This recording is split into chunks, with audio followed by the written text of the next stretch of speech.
In the remote mountains of Romania, there's a forest that knows things about you, things it shouldn't know, and hundreds of people have the recordings to prove it. On August 18, 1968, a military technician named Alexandru Sift entered the Hoia-Baciu forest with a tape recorder. His mission was simple: document unusual radio interference that locals had been reporting for decades. But what he captured on that tape would haunt him for the rest of his life. Alexandru walked deep into the forest until he reached the center, a perfectly circular clearing where no vegetation grows, not a single blade of grass, nothing. He turned on his recorder and waited. At first, there was only silence. Then, very faintly, he heard what sounded like whispers.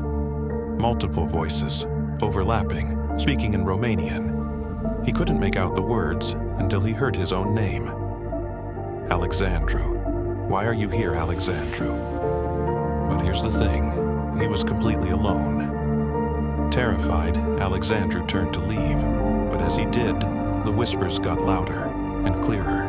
The voices began reciting personal information: his mother's maiden name, the street he grew up on, the date of his brother's death, which had only happened 3 weeks earlier. Information he had told no one. Alexandru ran. When he got home and played back the recording, the whispers were there. All of it, captured on tape. He took the recording to the authorities, who immediately classified it. But Alexandru wasn't alone. Since 1968, over 200 people have reported the exact same phenomenon in that clearing.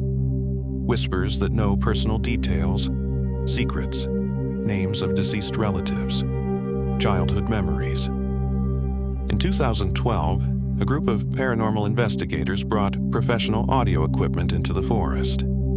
On their recordings, you can hear the whispers clearly calling out the name Jennifer, the lead investigator's name. But here's what made her blood run cold. The whispers also mentioned her sister Sarah, who had died in a car accident when they were children. A sister she never publicly discussed. A sister whose name appeared nowhere in her professional records. The team evacuated within 20 minutes. Scientists have offered explanations. Some say it's infrasound, low-frequency vibrations that can cause hallucinations and paranoia.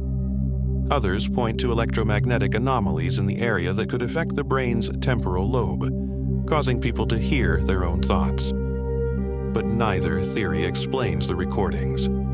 How do microphones capture what should only be hallucinations? How do multiple people, decades apart, hear the same voices? And how do these hallucinations know information that exists nowhere except in people's memories? Today, the Romanian government has placed warning signs around the Hoia-Baciu forest, not to keep people out, but to warn them that psychological disturbances have been reported.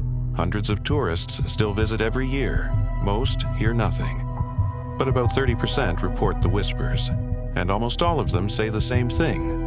The whispers knew things they shouldn't.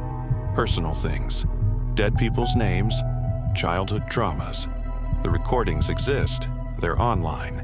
You can listen to them yourself. Alexandru Sift died in 2003. His last recorded interview was in 1999.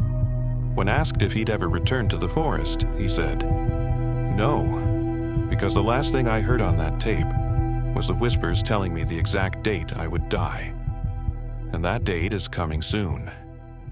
He died 3 months later, on the exact date the whispers predicted.